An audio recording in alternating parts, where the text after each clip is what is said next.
प्रभु तेरी वाणी जीवन की रोटी, नैनों की ज्योति अंधेरा मिटाती।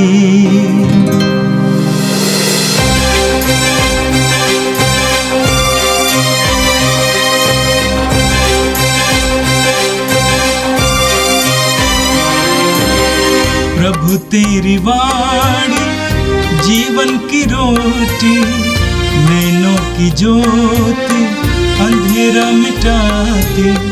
प्रभु तेरी वाणी जीवन की रोटी, नैनों की ज्योति अंधेरा मिटाती। वाणी वाणी वाणी वाणी वाणी पवित्र है, शाश्वत है, जीवन का मन्ना है।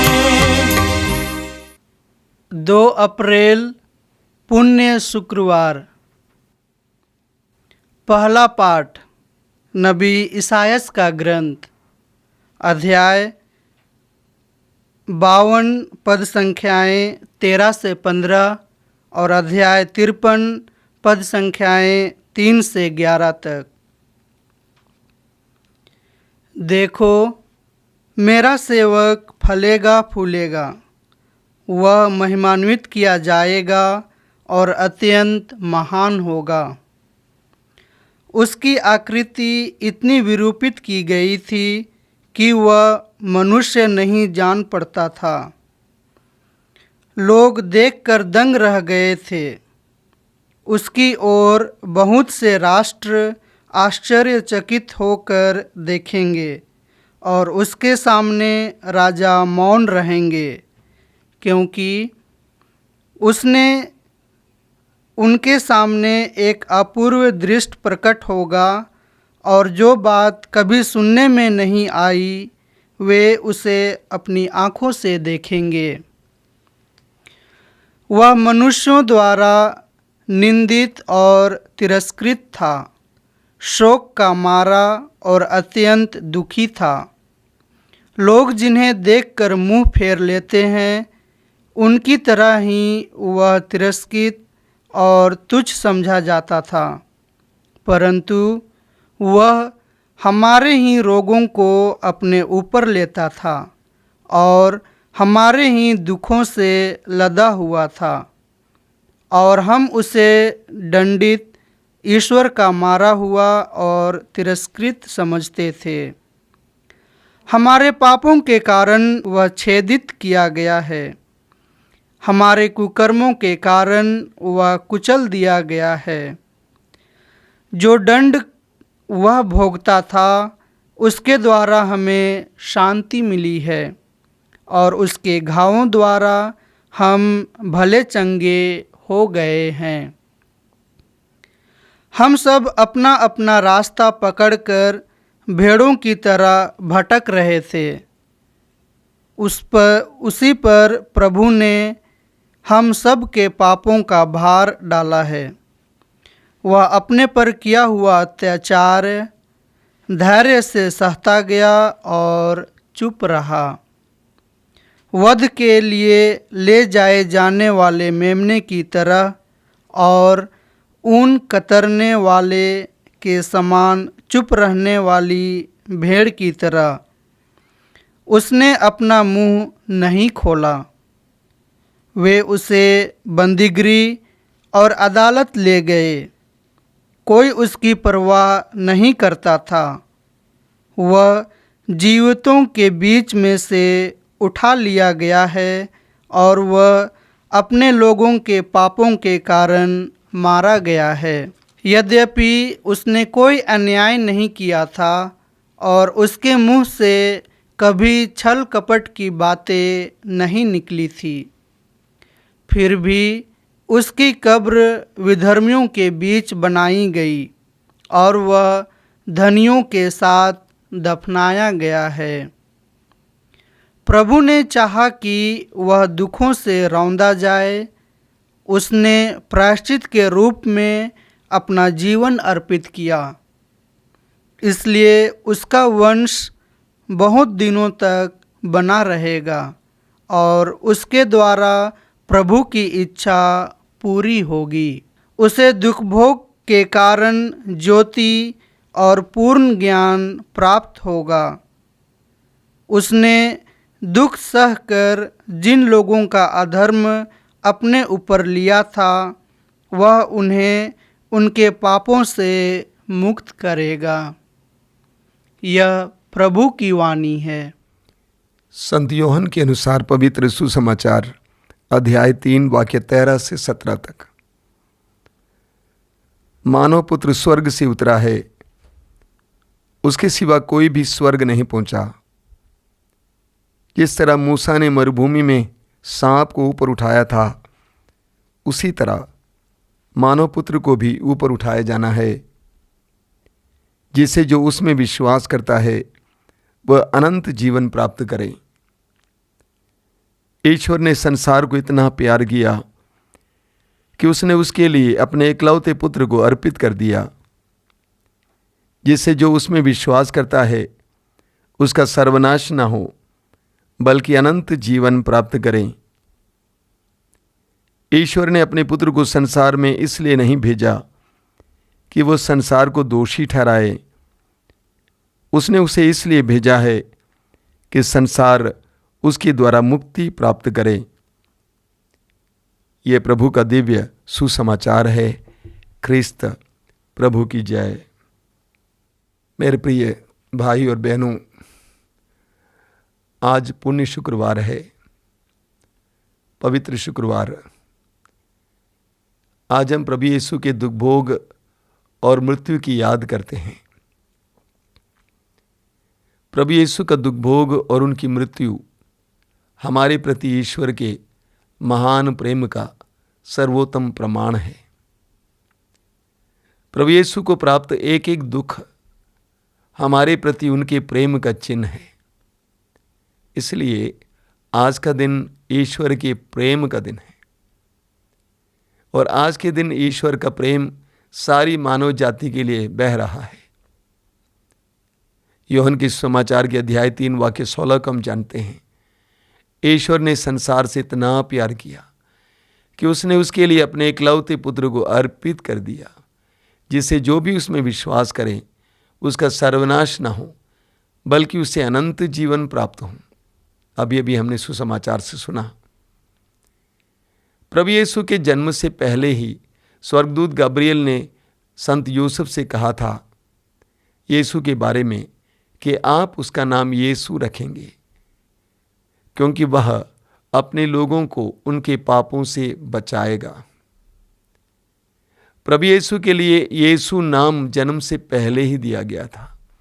यीशु नाम का अर्थ है ईश्वर बचाता है, यानी यीशु बचाने के लिए आए। और स्वर्गदूत ने कहा कि पापों से बचाने के लिए आए। प्रभु यीशु इस संसार में हमें बचाने आए, मुक्तिदाता बनकर आए। प्रभु यीशु इस संसार में हमारे पापों के लिए प्रायश्चित करने आए। और अंत में यूं कहूं, प्रभु यीशु इस संसार में हमारे लिए मरने के लिए आए। यीशु इस संसार में मरने के लिए आए।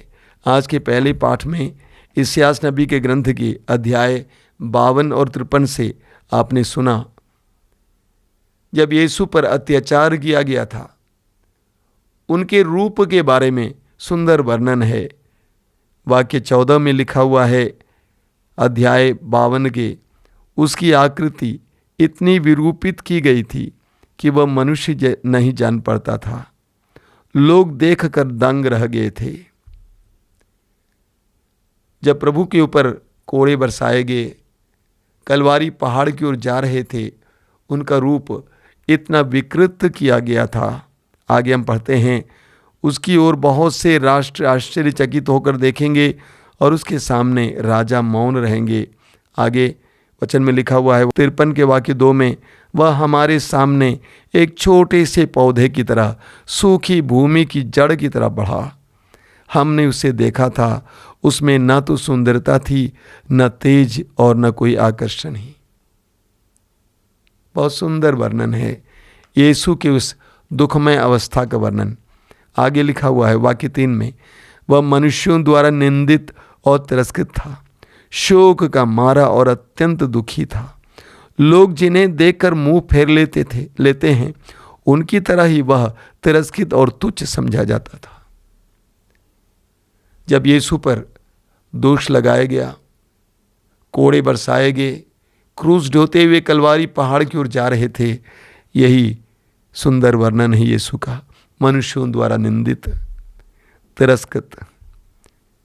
आगे लिखा हुआ है कि प्रभु यीशु ने हमारी मुक्ति कैसे की। वह हमारे ही रोगों को अपने ऊपर लेता था और हमारे ही दुखों से लदा हुआ था। आगे, हमारे पापों के कारण वह छेदित किया गया है, हमारे कुकर्मों के कारण वह कुचल दिया गया है। जो दंड वह भोगता था, उसके द्वारा हमें शांति मिली है और उसके घावों द्वारा हम भले चंगे हो गए हैं। आगे वाक्य 6 में लिखा हुआ है, हम सब अपना अपना रास्ता पकड़कर भेड़ों की तरफ भटक रहे थे, उसी पर प्रभु ने हम सब के पापों का भार डाला है। यीशु संसार में हमारे पापों के बोझ को ढोने आए, हमारे कलंक को अपने ऊपर लेने आए, हमारे रोगों को अपने ऊपर लेने आए, हमारे बोझ को अपने ऊपर लेने आए। वो मरने आए, तिरस्कृत होकर हमारे लिए मरने के लिए आए। ये प्रेम का मामला है। पूरी बाइबल हमें सिखाती है कि ईश्वर प्रेम है, ईश्वर प्रेम है और उस प्रेम में ईश्वर हमारी ओर बढ़ता है और हमारे दुख दर्द को अपने ऊपर लेता है। जिस दलदल में हम हैं वहां पर वह उतर आता है। आज गुड फ्राइडे है, पुण्य शुक्रवार है, यही तो इसका मर्म है। हमारे पापों में, हमारे दलदल में, हमारी पीड़ाओं में वह उतर आया। और आज के सुसमाचार में, ये सुसमाचार मैंने स्वयं चुन कर लिया है। हमने प्रभु को यह कहते हुए सुना, यूहन्ना अध्याय 3 वाक्य 13 में, मानव पुत्र स्वर्ग से उतरा है, उसके सिवा कोई भी स्वर्ग नहीं पहुंचा। आगे प्रभु कहते हैं, जिस तरह मूसा ने मरुभूमि में सांप को ऊपर उठाया था, उसी तरह मानव पुत्र को भी ऊपर उठाया जाना है। गणना ग्रंथ के अध्याय 21 में हम पढ़ते हैं कि इस्राएली जनता मरु प्रदेश से अपने देश की ओर जा रही थी, काफी थक चुकी थी, अपने जीवन में ऊब गई थी, खाने के लिए ढंग का भोजन नहीं मिलता था और वे भुनभुनाने लगते हैं ईश्वर के विरुद्ध और मूसा के विरुद्ध, और उनके बीच में सर्प आते हैं, उनमें से कई लोगों को दंश देते हैं और बहुत सारे लोग मर जाते हैं। मूसा प्रभु के पास जाता है, कहता है, प्रभु मैं क्या करूं? प्रभु ने कहा, तुम एक काम कर, एक कांसे का सांप बनाओ, कांसे का सांप की आकृति बनाओ और उसके काठ पर लटकाओ। जितने लोग उसकी ओर देखेंगे वे सभी चंगे हो जाएंगे, सुरक्षित हो जाएंगे। प्रभु यीशु अपनी मृत्यु के बारे में, अपने क्रूस आरोपण के बारे में यही कहते हैं। आज हम प्रभु यीशु की उस मृत्यु को याद करते हैं। जिस तरह मूसा ने कांसे का सांप बनाकर उस काठ पर लटकाया और लोगों ने उसको देखा और चंगे हुए, उसी तरह प्रभु यीशु हमारे लिए काठ पर लटक गए, हमारे लिए काठ पर लटक गए। और जितने भी लोग उस काठ की ओर, उस यीशु की ओर देखते हैं विश्वास के साथ, वे स्वतंत्र हो जाएंगे। जिस तरह कांसे के सांप की ओर देखने से इस्राएलियों के शरीर का जहर उतर जाता था, उसी तरह जो विश्वास के साथ यीशु के क्रूस की ओर देखेंगे, उन सबके शरीर से, उन सबके व्यक्तित्व से पाप का कलंक, पाप का जहर उतर जाएगा, वे स्वतंत्र हो जाएंगे। हम पढ़ते हैं रोमी अध्याय 3 वाक्य 25 को बार बार दोहराते हैं। वहाँ पर संत पौलुस कहते हैं, ईश्वर ने चाहा कि इसका रक्त बहाकर पापों का प्रायश्चित करें और हम विश्वास के द्वारा उसका फल प्राप्त करें। प्रभु यीशु ने क्रूस पर जो बलि चढ़ाई, उस बलि का फल हमें तब प्राप्त होता है जब हम उसकी ओर विश्वास की दृष्टि से देखेंगे। हमें स्वीकार करेंगे कि यीशु ने मेरे पापों के लिए अपने आप को अर्पित किया। यूहन्ना का पहला पत्र अध्याय 2 वाक्य 2, वह हमारे पापों के लिए प्रायश्चित किए, न केवल हमारे पापों के लिए बल्कि समस्त संसार के पापों के लिए। गलाती अध्याय 2 वाक्य 20, पौलुस कहते हैं उसने मुझसे प्यार किया और मेरे लिए अपने आप को अर्पित किया। तो आज हम जब प्रभु यीशु के उस महान बलिदान को याद करते हैं, याद करना काफ़ी नहीं है, उस पर विश्वास करना है कि वो बलिदान प्रायश्चित का बलिदान है। वो बलिदान एक दुर्घटना नहीं है, बल्कि ईश्वर के द्वारा सुनियोजित एक योजना का हिस्सा है।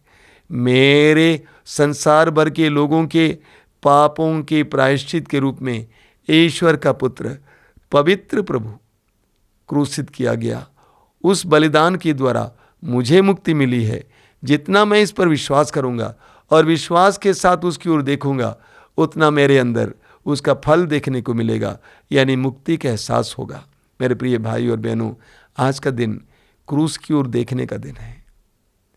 हो सकता है कि आप गिरजाघर जाएंगे या नहीं जाएंगे, अपने घर पे क्रूस होगा, उसकी ओर देखना, उस बलिदान को याद करना, उस बलिदान के फल को ग्रहण करना, उस पर विश्वास करना कि यीशु ईश्वर के पुत्र मेरे और संसार के पापों के लिए प्रायश्चित के रूप में बलि चढ़े और मैं उसको स्वीकार करूँ, अंगीकार करूँ, उस पर विश्वास करते हुए उसकी ओर देखूंगा, मैं स्वतंत्र हो जाऊंगा। आइए हम प्रार्थना करें। प्रभु यीशु, आज का दिन पवित्र दिन है, महान दिवस, तेरी मृत्यु का दिवस, जब हम तेरे उस महान और असीम प्रेम को याद करते हैं। हमें कृपा दीजिए कि हम तेरे प्रेम को पहचान सकें और उस क्रूस की ओर देखकर उस क्रूस के बलिदान का फल प्राप्त कर सकें। हे प्रभु यीशु, इन वचनों को सुनने वाले मेरे भाई बहनों को आशीर्वाद देना, अनुग्रहित करना, हर प्रकार के बंधन से आज़ाद करना। आज के दिन हर तरह के रोग से छुटकारा देना। वे जहाँ कहीं भी जाएं, उनको तेरी सुरक्षा का एहसास हो। आमीन। प्रभु तेरी वाणी जीवन की रोटी, नैनों की ज्योति अंधेरा मिटाती। वाणी वाणी वाणी वाणी वाणी पवित्र है, शाश्वत है, जीवन का मन्ना है।